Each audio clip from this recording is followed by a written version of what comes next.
Hi, my name is Mark and you're watching Mark Wilshire Photography. In this video, I'm going to be talking about Pixapro's Optical Snoot Spot Projector Mark II.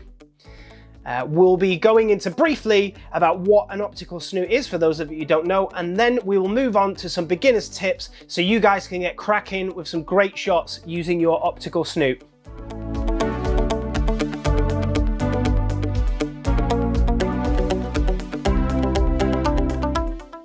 Let's talk about what an optical snoot is for those of you that don't know quickly. So basically your optical snoot is an attachment that goes onto your constant light or strobe. It uses a projector to project shapes onto your background or subject. So let's talk about the difference between the first optical snoot by Pixapro, and then let's show you what the second one looks like. The Mark II is here. Look at that, it's lovely. So basically, quickly, the improvements that have been made, we have a larger chamber, which seems to let a lot more light in, which is obviously great. You don't need to necessarily shoot as high. For me as well, I think it keeps it more cooler. If you're on those long shoots where you're using it for a long time, you don't want your equipment to heat up. Little handles as well that make a difference just to add your gobos on. Anyway, so quickly, what we can do is with this optical snoot, we can add a EF mount lens onto the projector, which is great. We also have these gobos. So the gobos go inside the chamber of the thingy. You put it in the little holder and in it goes into there, and then you can project your shape onto your subject or background. Now we've delved into that, let's go and show you some beginner's tips so you can get cracking with your optical snoot shots straight away.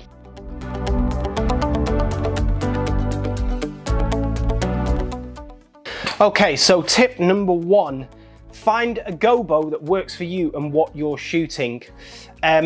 What do I mean by that? I just mean if you're shooting a certain style of photography, you know, and the gobo shape doesn't necessarily match up to the style of what you're shooting, just be careful with that.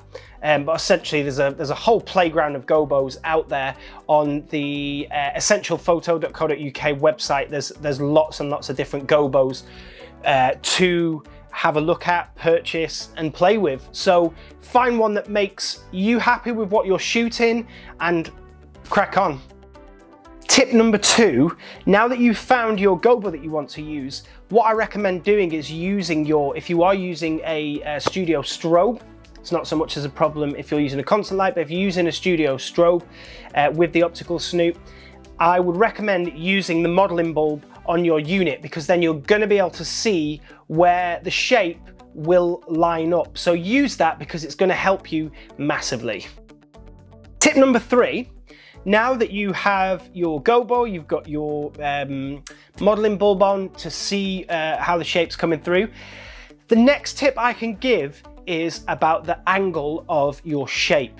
Now for some gobos this doesn't matter too much. What I specifically mean is, say for example like the blinds one or the windows one that they have, whilst you can have them on slightly odd angles, I think sometimes you have to look for the believability. If we're saying that this shot is coming through, you know, the blinds in the room that we're in for the story that we're telling, or you know, so the blinds or the window, we need it to be on you know, a believable enough angle to make it believable that it is actually coming through the blinds or the window. So if you're off on a sort of slightly odd angle or something, it can just sort of like remove the believability, if you will. So make sure you play around with those angles and get them on good positions so that it really complements the shot and the story that you're creating within your shot.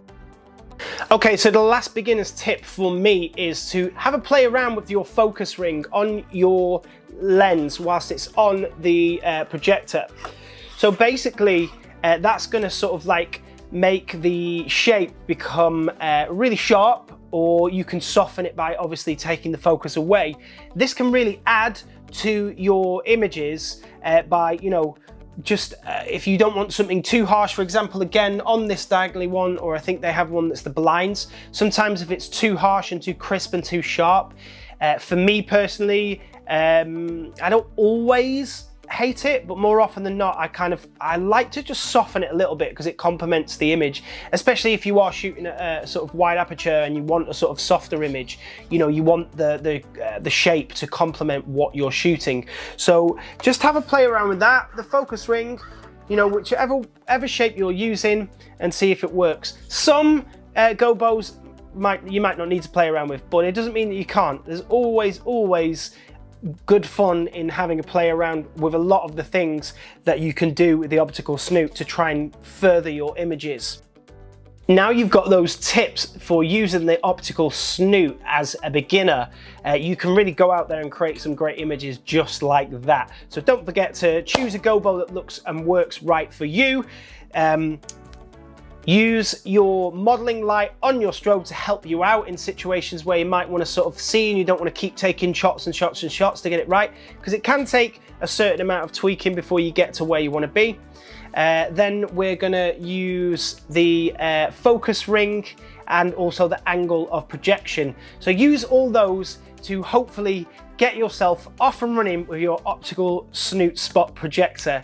Have fun, and why not in the comments show me what images you've shot with these tips that I have given to you right now. I look forward to seeing them. I look forward to hearing about them. Thanks for watching the video, and I hope to see you on the next one, which will be furthering your shots with the optical snoot.